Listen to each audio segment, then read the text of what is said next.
known as the late normoblast, the nucleus is removed from the cell. The nucleus is no more in the cell. The nucleus is removed from the cell. Okay, and as the erythropoiesis progresses, the size of the cell keeps on decreasing. Okay, so the final erythrocyte is around 7.5 micrometer.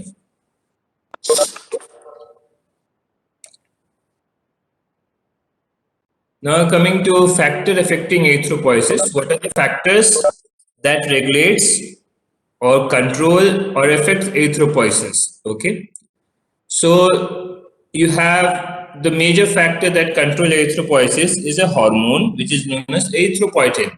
Okay, erythropoietin is a hormone which is a major regulator of erythropoiesis. Okay, then you have interleukins, interleukin 3, interleukin 6, and interleukin 1.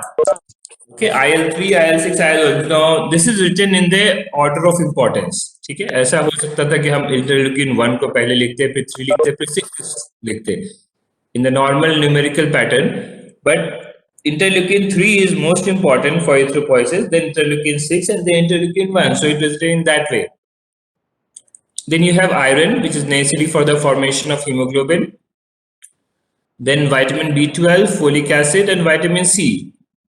ये तीनों RBC के maturation के लिए जरूरत है इन तीनों की, vitamin B12 की, फोलिक एसिड की, विटामिन सी की. And in order to absorb vitamin B12, you need intrinsic factor, okay, which is secreted by the parietal cells of a gastric gland. Gastric मतलब पेट में, स्टमक में parietal cells होते हैं जो secrete करते हैं ये factor, intrinsic factor, and this intrinsic factor they helps in the absorption of vitamin B12.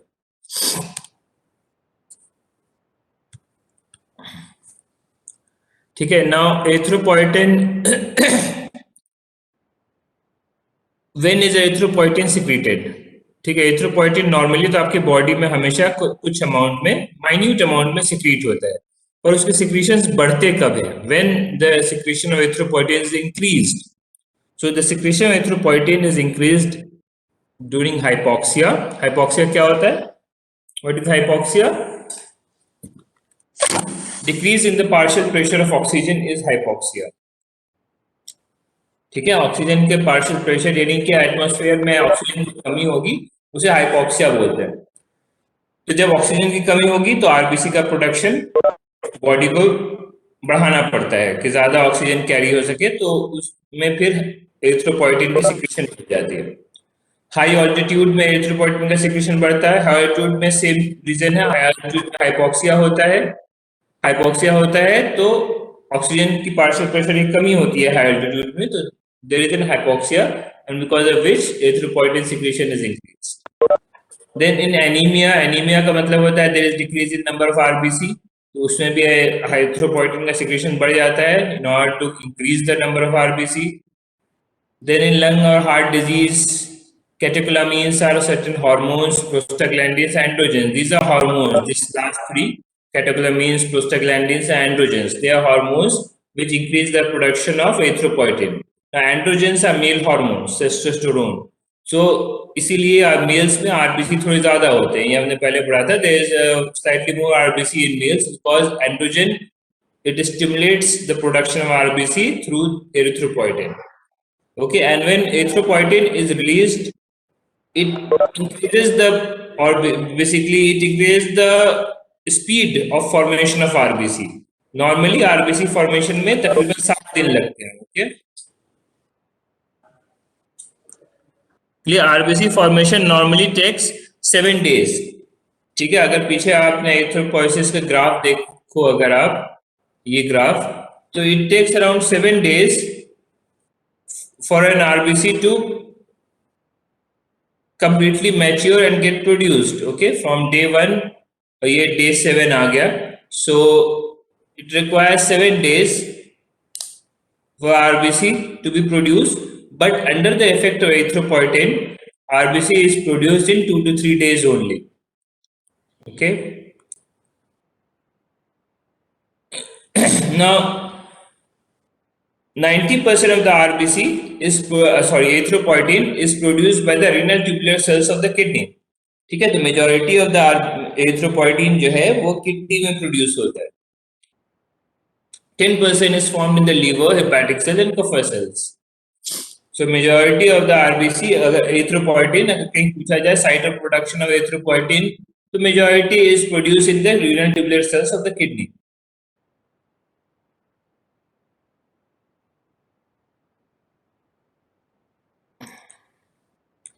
ठीक है, so whenever there is decrease in tissue oxygenation because of any reason like low blood volume, anemia, low hemoglobin, poor blood flow, palpitations, whenever there is decrease in tissue oxygenation, this decrease in tissue oxygenation causes an increase in erythropoietin formation. Erythropoietin causes the increased production of RBC.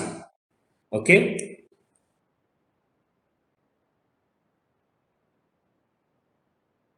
And when the tissue oxygenation is adequate, this tissue is receiving adequate amount of oxygen, then the production of erythropoietin is decreased. Okay. So it's the tissue oxygenation that causes the increase or decreased production of erythropoietin. The tissue oxygenation is increased, the production of erythropoietin will be depressed or decreased, and the tissue oxygenation is decreased, the production of erythropoietin will be increased. Okay, now coming to vitamin B12, folic acid, and intrinsic factor. Now these vitamin B12, folic acid, they are important for the maturation of RBCs. They are important for the synthesis of DNA of the RBC. Okay. Now many of you people they ask that RBC में तो nucleus होता ही नहीं है, DNA तो nucleus में होता है. RBC के DNA फॉर्मेशन में क्या रोल है? RBC they don't have nucleus and normally the DNA is inside the nucleus. So RBC में न्यूक्लियस बाद में नहीं होता है, शुरू में तो रहता है ना, till the last stage, orthochromatic stage है, वहां तक न्यूक्लियस रहता है. ठीक है, and that nucleus which is present till that stage it helps in the maturation of RBC. तो उस स्टेज तक जो आरबीसी का डीएनए है उसके फॉर्मेशन के लिए विटामिन बी12 और फोलिक एसिड चाहिए. अगर विटामिन बी12 फोलिक एसिड नहीं होगा तो the RBC it becomes a spherical shell. Instead of being a biconcave disc-like cell, RBC becomes spherical and they are known as macrocytes or spherocytes. And because they become spherical, they also become fragile. So if there is deficiency of vitamin B12 or folic acid, the RBCs they become spherical and they become fragile. They break easily and they have a short life. Okay.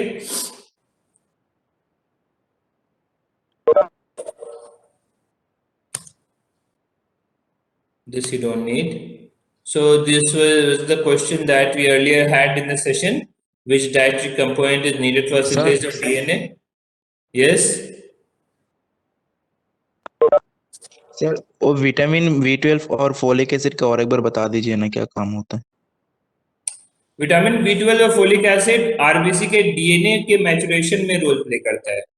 Cofactor होते हैं ये. Coenzyme cofactor पढ़ा है ना आपने कि किसी process में एंजाइम्स होते हैं, कोएंजाइम्स होते हैं या कोफैक्टर्स होते हैं जो उस प्रोसेस को, ये केमिकल रिएक्शन को फास्ट करते हैं. तो आरबीसी का जब डीएनए फॉर्म होता है, that DNA requires vitamin B12 and folic acid as cofactor. तो अगर विटामिन B12 और फोलिक एसिड की कमी होगी तो आरबीसी का डीएनए नहीं बनेगा और आरबीसी के मैचुरेशन में प्रॉब्लम आएगी. और तब RBC instead of biconcave disc, जैसे नॉर्मल आरबीसी का शेप होता है बाइकनकेव डिस्क लाइक, ठीक है, समथिंग लाइक दिस, ऐसा जो बाइकनकेव डिस्क लाइक शेप होता है आरबीसी का, इस तरह से दबा हुआ सा शेप होता है, वैसा नहीं होगा फिर आरबीसी. अगर डीएनए फॉर्मेशन में प्रॉब्लम आएगी, विटामिन B12 फोलिक एसिड कमी होगी तो वो राउंड बन जाता है आरबीसी, जिसे कहते हैं स्फेरिकल या मैक्रोसाइट्स कहते हैं. और राउंड आरबीसी बहुत इजीली ब्रेक कर जाता है, यानी फ्लो करेगा बॉडी में तो टूट जाता है जल्दी. ठीक है, so their life span is decreased. RBC जो नॉर्मली 120 डेज कहते हैं आरबीसी का लाइफ स्पैन होता है, तो जब फोलिक एसिड और विटामिन B12, विटामिन सी, ये सब कम हो जाए अगर बॉडी में रहते हैं तो आरबीसी फ्रेजाइल होता है, इमेच्योर होता है, राउंड होता है. ठीक है. Sir hello. हाँ बोलो। इरिथ्रोपोइसिस जो होती है और इरिथ्रोपोइटिन के एब्सेंस में होगा या नहीं? हाँ होता है एरिथ्रोपोइसिस, तो एरिथ्रोपोइटिन के एब्सेंस में होता है। एरिथ्रोपोइटिन सिर्फ एरिथ्रोपोइसिस को फास्ट कर देता है। नॉर्मली एरिथ्रोपोइसिस एक आरबीसी बनने में 7 दिन लगते हैं। टोटल एरिथ्रोपोइसिस का जो सारे स्टेजेस हैं वो 7 दिन में कंप्लीट होती है। एरिथ्रोपोइटिन उसे 2 या 3 दिन में कंप्लीट करवा देता है। एरिथ्रोपोइटिन का अगर प्रोडक्शन बढ़ा हुआ होगा तो ज्यादा आरबीसी बनेंगे, क्योंकि जो नॉर्मली 7 दिन में बनते हैं वो 2 दिन में बन जाएंगे। ठीक है, clear? Sir thanks. Okay. So ये सारे क्वेश्चंस डिस्कस कर चुके। 1 gram of haemoglobin can combine with 1.34 ml of oxygen and the hormone erythropoietin where in the body erythropoietin produce, तो किडनी। ठीक है, लीवर से भी होता है, 10% होता है, लेकिन मेजोरिटी किडनी से होती है। Okay, now coming to our next topic, hemoglobin. Okay, so that was all about RBC. Now we are going to talk about hemoglobin.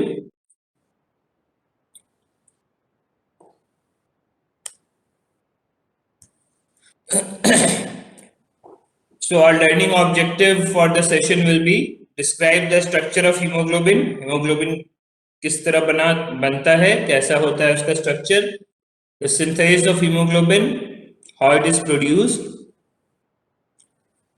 different types of hemoglobin, the hemoglobin dissociation curve, and different types of abnormalities. Hemoglobinopathies का मतलब होता है abnormality of hemoglobin.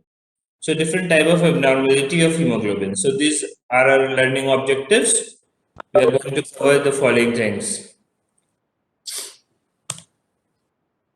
Now a few questions for you that we are going to discuss at the end of the session. Hemoglobin is a, बताओ सब chat box में क्या है hemoglobin?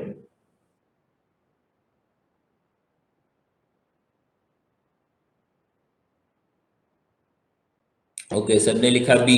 ठीक है, अब ये सही आंसर है कि नहीं ये एंड ऑफ द क्लास में पता चलेगा। Adult hemoglobin HbA contains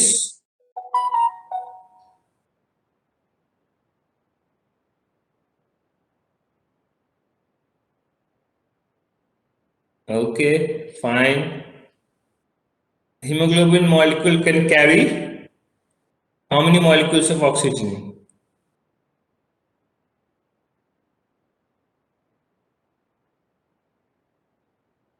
Okay, so सही है या गलत है ये एंड ऑफ द सेशन में पता चलेगा। Let's move on. Okay, so coming to introduction of hemoglobin, it's a red color pigment present in RBC of blood. Okay, it is a conjugated protein. Conjugated protein means proteins combined with some other substance. इसको कहते हैं conjugated protein. ठीक है, जैसे hemoglobin में protein is combined with iron. ठीक है, so it's a conjugated protein and also a chromoprotein. Chromoprotein means colored protein. ठीक है, so it is made up of iron and protein. The iron part is known as heme and the globin part, protein part is the globin. Okay,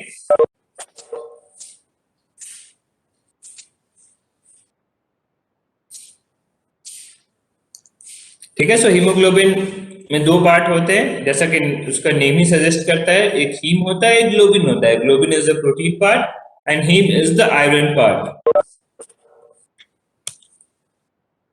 so haemoglobin it resides in the surface of the RBC. RBC के जो structures होते हैं, जो surface होता है, उसमें एक protein होती है स्पेक्ट्रिन, पहले बताया था आपको पिछली क्लास में। Spectrin provides the flexibility.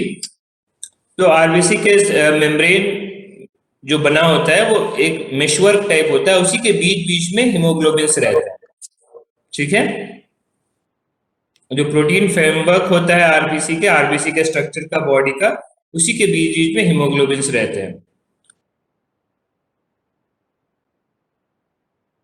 तो अगर हीमोग्लोबिन आरबीसी में नहीं होता, आरबीसी से बाहर होता, तो क्या प्रॉब्लम हो सकती थी, means why it is advantageous to have haemoglobin inside the RBC. RBC के अंदर हीमोग्लोबिन है तो क्या फायदे हैं? अगर आरबीसी में नहीं होता, प्लाज्मा में होता डायरेक्टली, जैसे प्लाज्मा में कई सारे प्रोटीन होते हैं, प्लाज्मा प्रोटीन्स, तो अगर haemoglobin instead of being inside RBC if it would have been in the plasma, तो उसमें क्या क्या प्रॉब्लम हो सकती थी? सबसे पहला, it would have increase the viscosity of the blood. अगर प्लाज्मा में होता तो जो प्लाज्मा का फ्लूइड पार्ट है, जो ब्लड का फ्लूइड पार्ट है, जो प्लाज्मा है, उस वो और कंसंट्रेटेड हो जाता, गाढ़ा हो जाता, तो उसकी विस्कोसिटी बढ़ती ब्लड की, और जब ब्लड की विस्कोसिटी बढ़ती है तो ब्लड का फ्लो स्लो हो जाता है। ठीक है, क्योंकि वो सेल के अंदर है तो वो विस्कोसिटी नहीं बढ़ाएगा, क्योंकि cell already is there in the suspended inside the plasma. लेकिन अगर वो सेल के बाहर होता, डायरेक्ट प्लाज्मा में होता, तो वो प्लाज्मा की विस्कोसिटी बढ़ा देता, गाढ़ापन बढ़ा देता प्लाज्मा की, तो ब्लड का जो फ्लो होता वो स्लगिश हो जाता है, स्लो होता, और स्लगिश ब्लड फ्लो में टिश्यू ऑक्सीजनेशन डिक्रीज कर जाता है, क्योंकि ब्लड बहुत धीरे धीरे टिश्यू के पास पहुंचता है और काफी धीरे धीरे वहां से कार्बन डाइऑक्साइड रिमूव करता है, जिससे टिश्यू ऑक्सीजनेशन में प्रॉब्लम आ सकती है। ठीक है, increase osmotic pressure.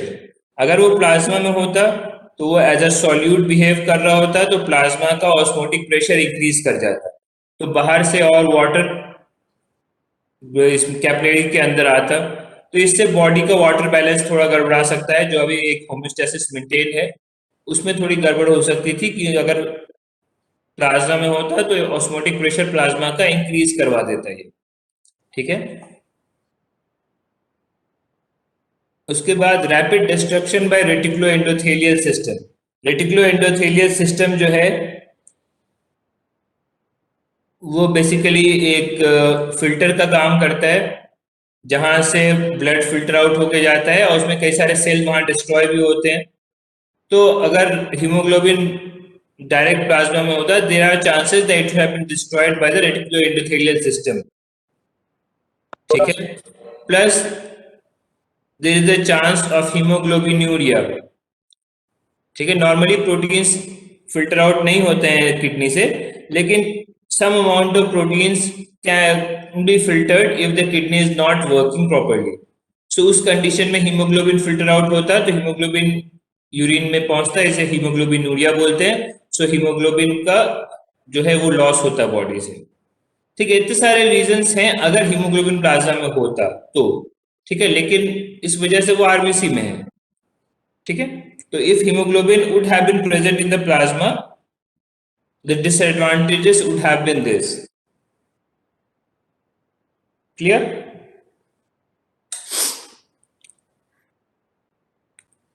Now coming to normal values of hemoglobin. hemoglobin कितना होता है? तो it depends upon the RBC, क्योंकि hemoglobin RBC के अंदर होता है, तो अगर RBC आपका जितना ज्यादा रहेगा उतना hemoglobin आपका ज्यादा रहेगा। तो न्यूबॉर्न और या फीटस में RBC ज्यादा होते हैं, ये लास्ट टाइम पे बताया था, तो उसमें hemoglobin भी ज्यादा होता है। ठीक, ऑन एवरेज एक फीटस में 16 to 18 ग्राम पर डेसीलीटर होता है, न्यूबॉर्न में 20 to 24 ग्राम पर डेसीलीटर होता है। अडल्ट मेल्स में 14 to 17 grams per decilitre, adult female में 12 to 15 ग्राम पर डेसीलीटर। ठीक है, this is the average value of haemoglobin.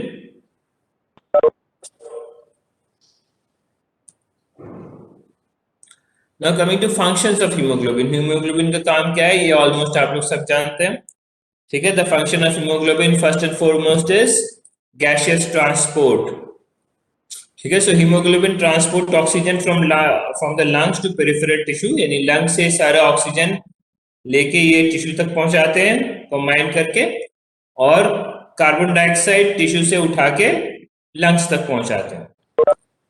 ठीक है, ये मेजर फंक्शन है, इंपॉर्टेंट फंक्शन है हीमोग्लोबिन का, गैसियस ट्रांसपोर्ट, कि ऑक्सीजन ये लंग से पिकअप करके सारे टिश्यूज तक पहुंचाते हैं, और कार्बन डाइऑक्साइड टिश्यू से पिकअप करके वापस लंग तक पहुंचाते हैं for the exchange of gases. Okay, दूसरा इंपॉर्टेंट फंक्शन इनका है बफरिंग एक्शन।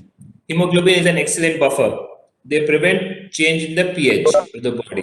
ठीक है, ये हमने पहले भी पढ़ा था कि होम्योस्टेसिस में बफर्स का क्या रोल है। Buffers are the substance that present a change in the pH. तो haemoglobin is an excellent buffer, ठीक है, बहुत अच्छा काम करता है ये बफर का। अगर बॉडी में आपके कभी पीएच चेंज हो रही है, एसिडिक या बेसिक हो रहा है, तो हीमोग्लोबिन उसे प्रिवेंट करता है।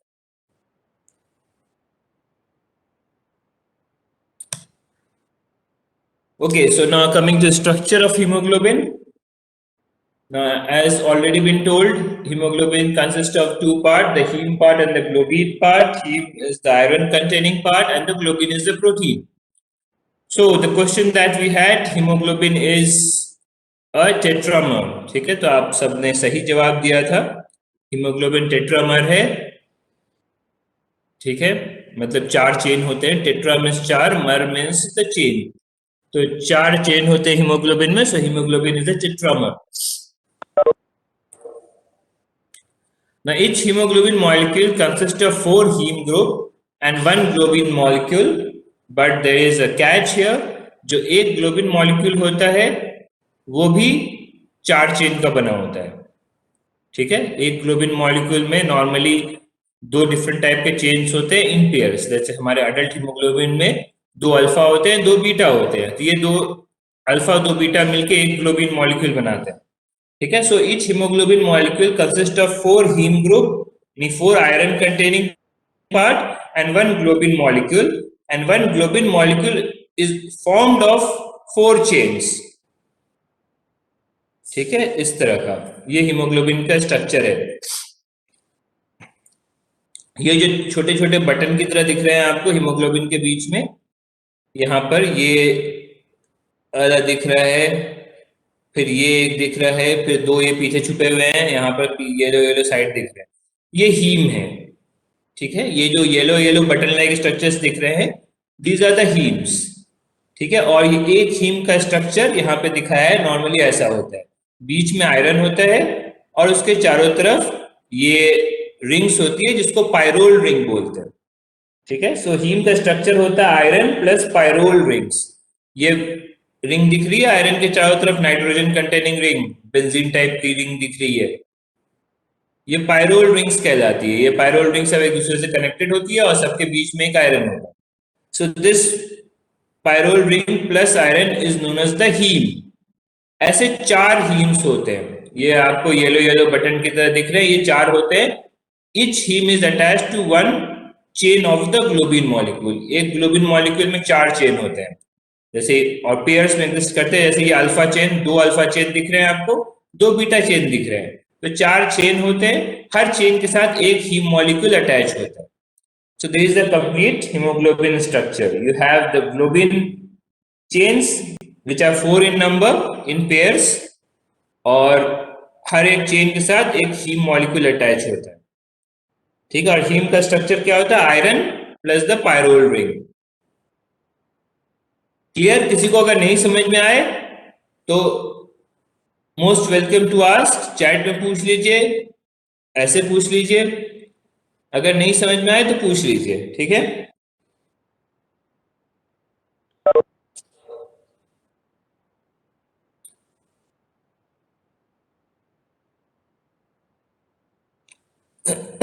Okay,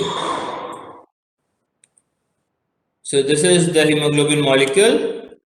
Now coming to synthesis of hemoglobin. hemoglobin कहाँ प्रोड्यूस होता है, कहाँ प्रोड्यूस होता है, पता है किसी को?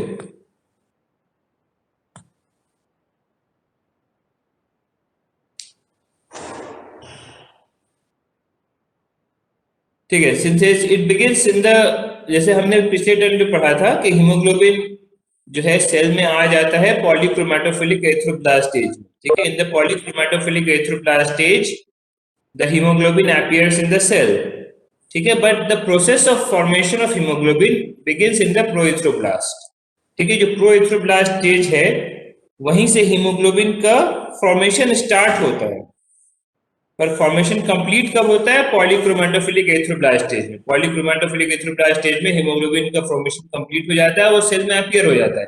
लेकिन जो प्रोसेस स्टार्ट होता है, process of formation of haemoglobin, that begins very early in the proerythroblast stage, okay.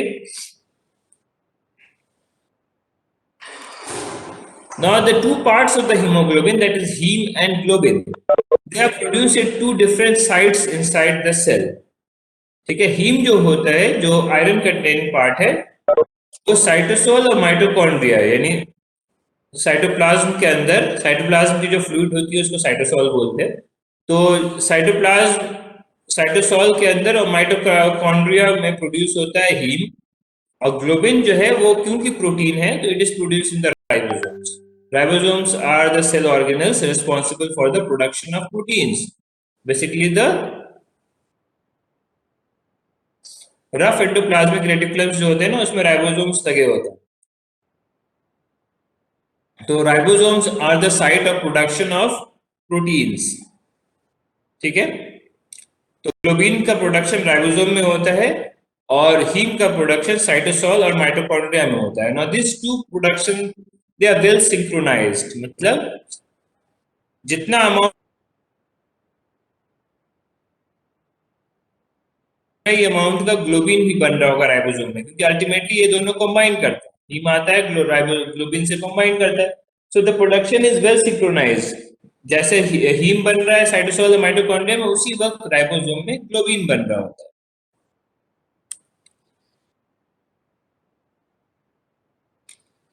ठीक है, so haem formation take place in the mitochondria as well as the cytosol of the erythrocytes.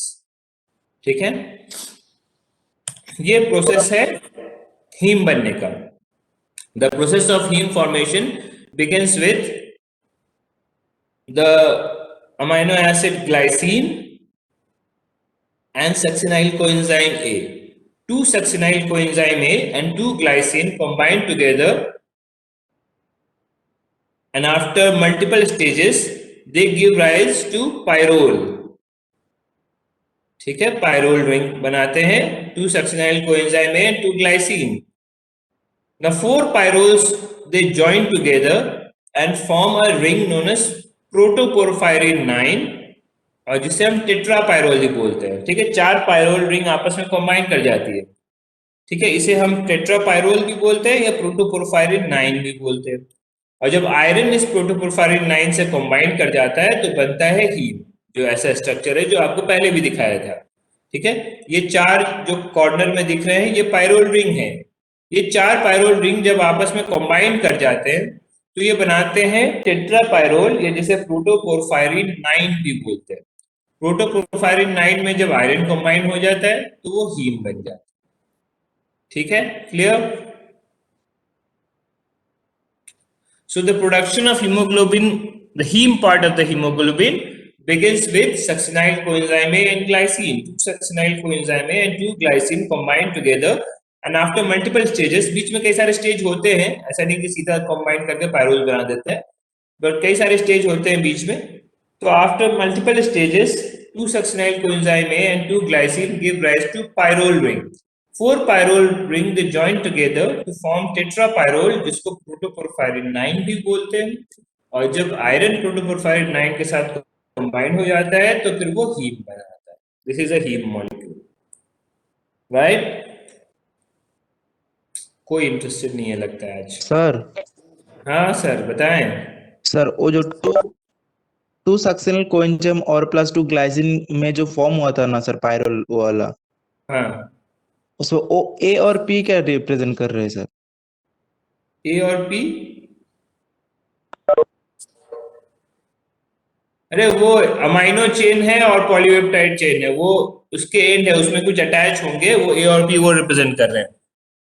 Amino chain है होता है, उसमें ammonia की तरह NH3 act होता है, और वो पी से पॉलीपेप्टाइड चेन होता है. वो अटैचमेंट है कि उसमें कुछ भी अटैच हो सकता है.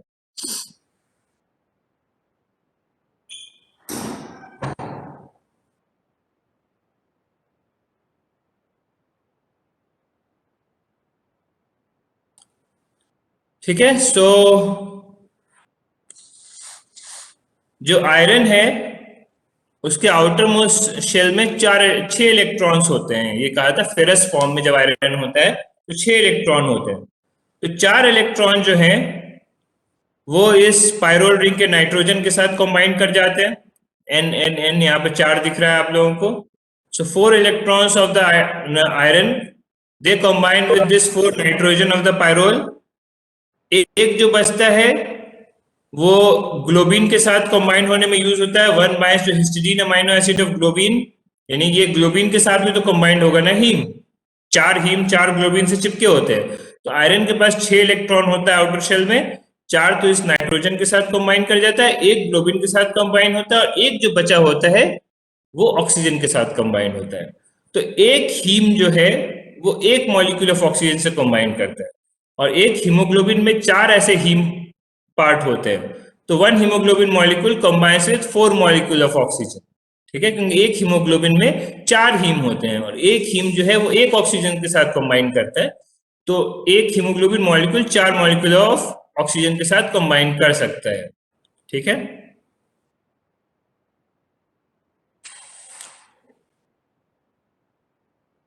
Now coming to globin synthesis. Now globin being a protein, they are produced in the ribosome, ये हमने पहले भी पढ़ा। और ग्लोबिन में 4 चेन होते हैं और they usually are in pairs, यानी 2 तरह के प्रोटीन्स होंगे, उनके 2-2 चेन होंगे, या तो अल्फा चेन होगा, बीटा चेन होगा तो 2 अल्फा 2 बीटा, या अल्फा गामा होगा तो 2 अल्फा 2 गामा, ठीक है। तो ईच ऑफ दिस चेन, ये जो अल्फा बीटा गामा है, ये अमाइनो एसिड सीक्वेंस में डिफर करता है, ठीक है। अमाइनो एसिड का सीक्वेंस बस चेंज होता है, किसमें किस तरह कौन से अमाइनो एसिड है। तो यूजुअली हमारे पास जो अडल्ट हीमोग्लोबिन होते हैं उसमें 4 तरह के चेन देखने को मिलते हैं, अल्फा बीटा गामा और डेल्टा। इसके अलावा भी चेन होते हैं, जीटा चेन, एप्सिला चेन, ठीक है। पर अडल्ट हीमोग्लोबिन में मोस्टली ये 4 चेन मिलते हैं, alpha chain, beta chain, gamma chain और डेल्टा चेन।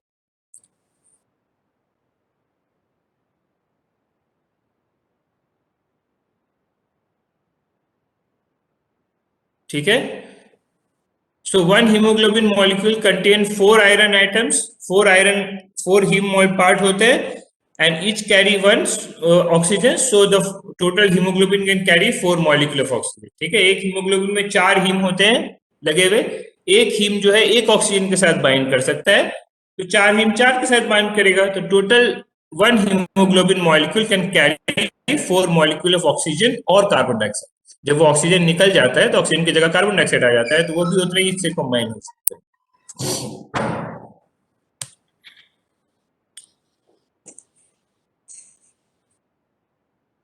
ठीक है। So this diagram represents the composite haemoglobin formation, यानी हीम फॉर्मेशन भी इसमें दिखा रहे हैं, ग्लोबिन भी दिखा रहे हैं। अब यहाँ पे आप देखिए, यहाँ पर बहुत सारे नाम ऐसे दिखेंगे जो अभी आपको बताए नहीं गए हैं, पोर्फोबाइलिनोजन, यूरोपोरफायरिनोजन, कोप्रो। तो ये वो स्टेजेस थे जो मैंने कहा था ना कि सक्सिनाइल कोएंजाइम ए और glycine through multiple stages pyrrole बनाते हैं।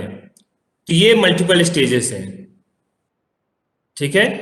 डेल्टा ए लिखा है, डेल्टा अमाइनो लेवुलिनिक एसिड, फिर प्रोफोबाइलिनोजन बनता है, फिर यूरोपोरफायर। देखिए ये माइटोकॉन्ड्रिया है, सक्सिनाइल कोएंजाइम और ग्लाइसिन माइटोकॉन्ड्रिया के अंदर कंबाइन हो रहे हैं, उसके बाद जो प्रोडक्ट बन रहा है वो साइटोप्लाज्म में आ जा रहा है, इसलिए कहा जाता है haem are form in the mitochondria as well as cytoplasm, ठीक है। सो ये माइटोकॉन्ड्रिया में सक्सिनाइल कोएंजाइम ए और ग्लाइसिन कंबाइन हुए, उसके बाद मल्टीपल प्रोडक्ट्स बनाए इन्होंने साइटोप्लाज्म में जाके, फिर फाइनली बनाया पायरोल, या जिसको प्रोटोपोरफायरिन बोलते हैं।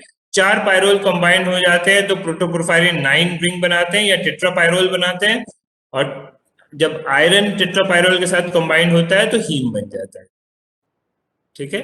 और उधर राइबोसोम से अल्फा और बीटा चेन, 2 अल्फा और बीटा चेन, ये अडल्ट में बात हो रही है, 2 अल्फा 2 बीटा, सब जगह अल्फा बीटा नहीं होते। तो ये एग्जाम्पल लिया गया है कि इधर से ग्लोबिन बन के आया और इधर से हीम बन के आया, दोनों कंबाइंड हो गए, हीमोग्लोबिन बन गया।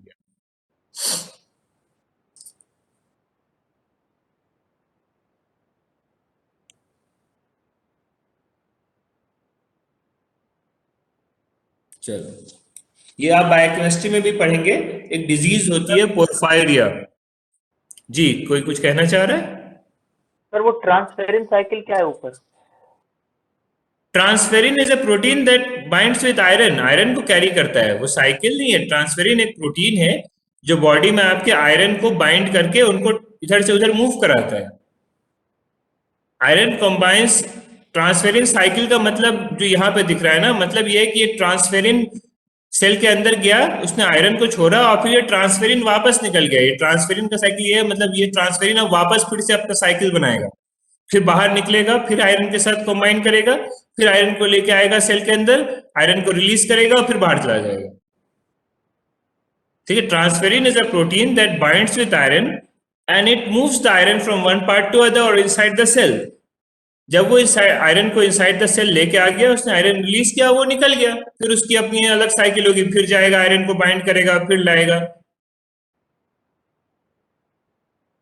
ठीक है, इसी में आप लोगों की बायोकेमिस्ट्री में पढ़ाया जाएगा एक डिजीज जिसे कहते हैं पोर्फायरिया।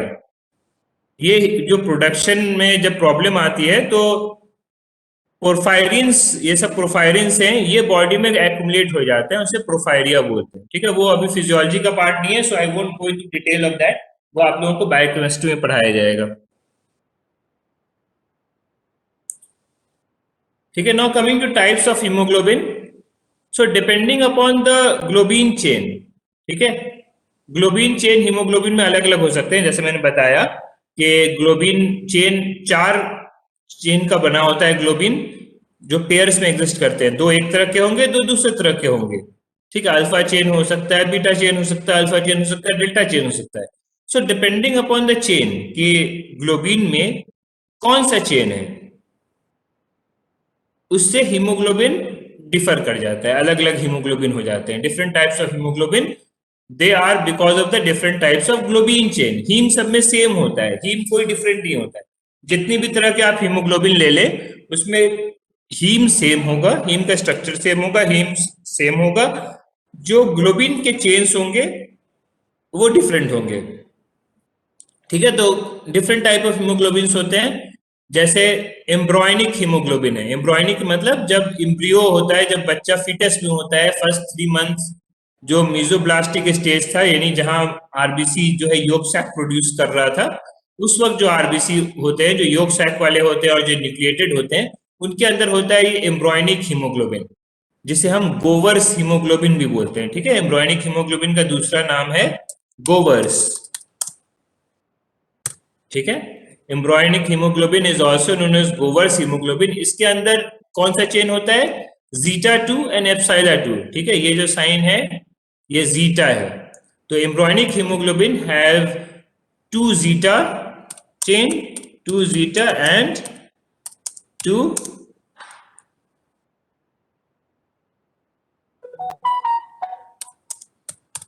zeta and 2 epsilon chain. Okay, 2 zeta and 2 epsilon chain होते हैं एम्ब्रॉयनिक में। फीटल हीमोग्लोबिन यानी after that 3 month, first 3 month, उसके बाद आता है फीटल हीमोग्लोबिन। ठीक है, जब आरबीसी लीवर वगैरह में प्रोड्यूस होता है, जो हेपेटिक स्टेज होता है, तो उसमें जो हीमोग्लोबिन आता है वो फीटल हीमोग्लोबिन होता है। फीटल हीमोग्लोबिन में ग्लोबिन चेन क्या होते हैं? 2 अल्फा और 2 गामा, अल्फा 2 गामा 2। ठीक है, फिर अडल्ट हीमोग्लोबिन जो हमारे अंदर होता है उसमें अल्फा 2 बीटा 2। ठीक है, और एक और अडल्ट हीमोग्लोबिन होता है जो HbA2 कहलाता है, जो अडल्ट में होता है लेकिन बहुत कम परसेंटेज में होता है। उसको बोलते हैं अल्फा 2 डेल्टा 2। HbA2 है, उसमें 2 अल्फा 2 डेल्टा होता है। पर 99% जो अडल्ट में होता है वो HbA होता है, जिसमें अल्फा 2 होता है और बीटा 2, यानी 2 अल्फा 2 बीटा। ठीक है, so this is the graph which shows के कौन सा चेन हीमोग्लोबिन में ज्यादा होता है eight which stage of life. ठीक है, तो अप टू 6 वीक्स और 8 वीक्स जो एम्ब्रॉयनिक स्टेज होता है, उसमें जो हीमोग्लोबिन होता है वो बेसिकली एप्सिला और जीटा होता है। ठीक है, उसके बाद अल्फा चेन तो रहता ही है, साथ में आपके गामा हो सकता है। ये जो आखिर में दिख रहा है वाई जैसा, ये देखो अल्फा के साथ गामा है, तो अल्फा 2 गामा 2 ये हमने पढ़ा था। फीटल हीमोग्लोबिन 2 अल्फा और 2 गामा मिलकर बनाता है फीटल हीमोग्लोबिन। तो इनिशियली अल्फा ज्यादा होता है और गामा ज्यादा होता है। फिर जब आफ्टर बर्थ हो जाता है तो अल्फा तो उतना ही रहता है, बीटा का बढ़ जाता है, अल्फा 2 और बीटा 2 हो जाता है। और बाकी गामा और डेल्टा वो सब रहते हैं बहुत कम। ठीक है, क्लियर? सर एक क्वेश्चन है। हाँ बताइए। सर मैं पूछ रहा था कि हर स्टेज में डिफरेंट स्टेजेस में डिफरेंट टाइप के मतलब अल्फा ग्लोबिन चेन्स क्यों होते हैं, मतलब हर स्टेज में सेम क्यों नहीं होते हैं, इसका क्या सिग्निफिकेंस? ऑक्सीजन एफिनिटी थोड़ी सबकी अलग अलग होती है। तो जो फीटल हीमोग्लोबिन है उसकी ऑक्सीजन एफिनिटी ज्यादा होती है क्योंकि उसको ऑक्सीजन मदर के ब्लड से लेना है। अडल्ट में तो ऑक्सीजन एयर से आ रहा है ना, लंग से आ रहा है। लेकिन जो बच्चा यूट्रस में है, फीटस में है, उसको जो ऑक्सीजन आ रहा है वो मदर की ब्लड से आ रहा है। ठीक है, तो मदर के ब्लड से उसको ऑक्सीजन खींचना है। जो फीटल हीमोग्लोबिन है उसको मदर के हीमोग्लोबिन से ऑक्सीजन खींचना है।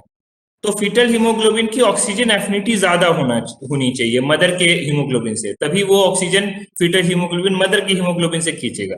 तो ये ऑक्सीजन एफिनिटी में थोड़ा सबके जो ग्लोबिन चेन्स है उसके ऑक्सीजन एफिनिटी में थोड़ा डिफरेंस होता है।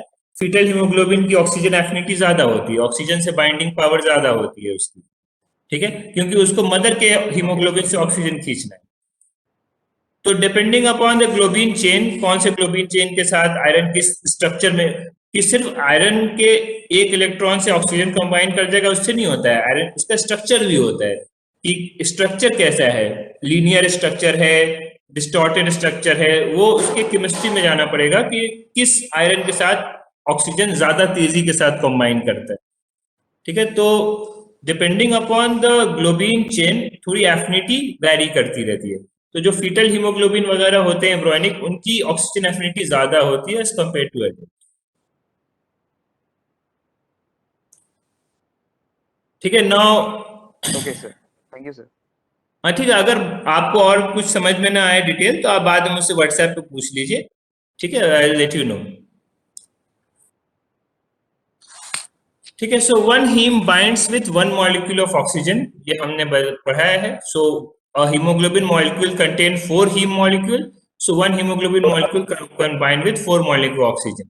Now this binding of oxygen to hemoglobin is oxygenation and not oxidation. ठीक है, oxygenation is simple addition of oxygen. Oxidation का मतलब होता है लॉस ऑफ इलेक्ट्रॉन और वो दूसरी चीज हो जाती है। Oxygenation means simple binding of oxygenation oxygen. ठीक है, and binding of one molecule of hemoglobin, one molecule of oxygen to hemoglobin facilitates the binding of next oxygen molecule। इसको कहते हैं कोऑपरेटिव बाइंडिंग। यानी कि एक ऑक्सीजन मॉलिक्यूल जब haemoglobin से बाइंड होता है, पहला oxygen molecule, suppose haemoglobin 4 oxygen molecule से बाइंड हो सकता है, तो पहला ऑक्सीजन मॉलिक्यूल जब हीमोग्लोबिन से बाइंड होता है, that helps in the binding of other 3 oxygen molecule. ठीक है, पहला ऑक्सीजन जब बाइंड होगा तो वो उस हीमोग्लोबिन की एफिनिटी इंक्रीज करवा देता है बाकी और 3 ऑक्सीजन को बाइंड करने के से। इसे कहते हैं कोऑपरेटिव बाइंडिंग। ठीक है, one molecule when it binds to haemoglobin, the affinity of haemoglobin for the oxygen increases. वो हीमोग्लोबिन के शेप पे डिपेंड करता है। जब एक ऑक्सीजन मॉलिक्यूल हीमोग्लोबिन से बाइंड कर जाता है ना, तो हीमोग्लोबिन का शेप थोड़ा सा ओपन हो जाता है। जो हीम पार्टिकल्स, जो हीम मॉलिक्यूल हैं, वो यूजुअली ग्लोबिन चेन के अंदर दबे हुए होते हैं।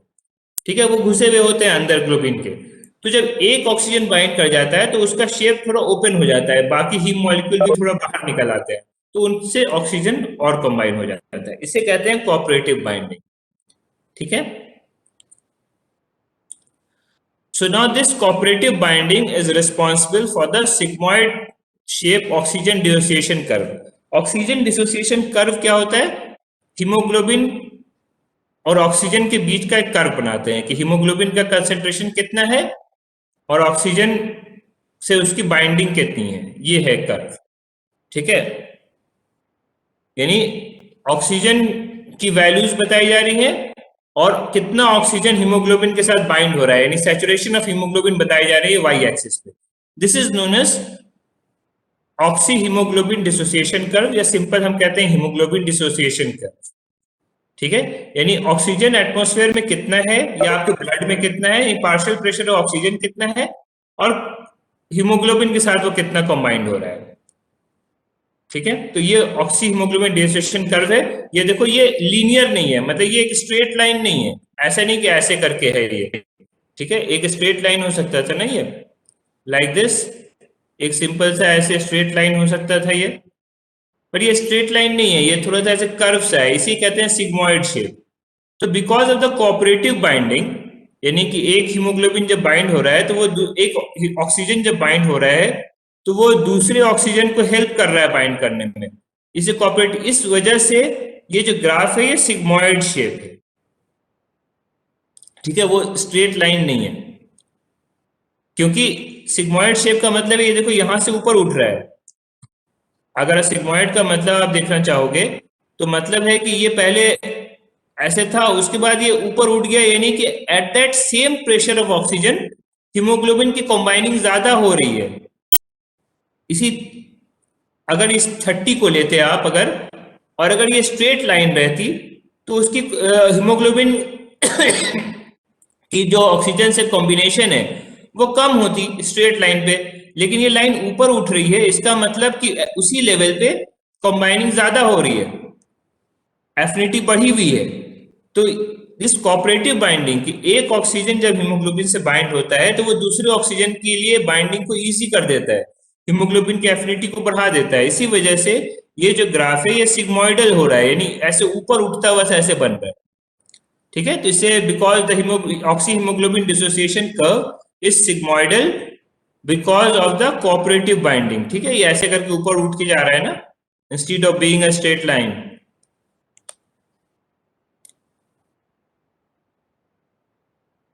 ठीक है। अब इसी में एक टर्म होता है P50। P50 उस ऑक्सीजन के प्रेशर को कहते हैं जब हीमोग्लोबिन 50% सैचुरेटेड हो ऑक्सीजन से, यानी बॉडी में जितने हीमोग्लोबिन है आपके उन सब में 50% ऑक्सीजन कॉम्बिनेशन हो गया हो, यानी haemoglobin is saturated 50%। That pressure of oxygen is known as P50। वो प्रेशर है 26 मिलीमीटर ऑफ Hg। अगर यहां से एक लाइन खींचेंगे, जब ये ऑक्सी हीमोग्लोबिन 50% है तो ठीक है, ये पेन लिया, यहां से हमने 50 से एक लाइन खींची है ऐसे इस ग्राफ पे, और यहां से इसको ऐसे नीचे लाए तो समवेयर ये 26 के करीब आएगा, ठीक है। तो that P50 is the partial pressure of oxygen at which 50% of the haemoglobin they are saturated और they have combined with oxygen. That P50 is around 26 millimetre of oxygen, ठीक है। यानी आप किसी ऐसे एटमॉस्फेयर में जाते हैं जहां से 26 मिलीमीटर ऑक्सीजन का पार्शियल प्रेशर है, तो आपके बॉडी के 50% हीमोग्लोबिन ही काम करेंगे, क्योंकि ऑक्सीजन सिर्फ 50% के साथ कंबाइन करेगा। ये इसे कहने का मतलब है।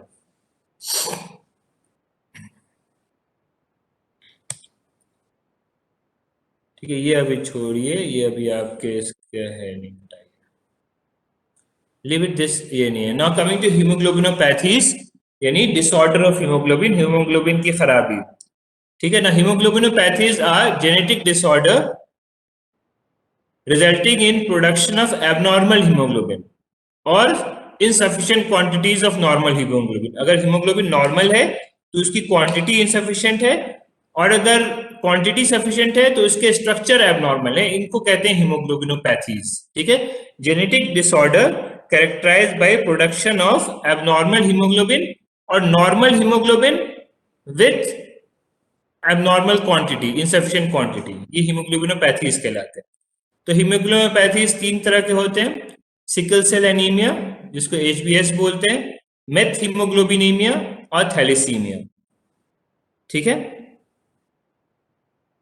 सिकल सेल, मेथ हीमोग्लोबिन और थैलेसीमिया।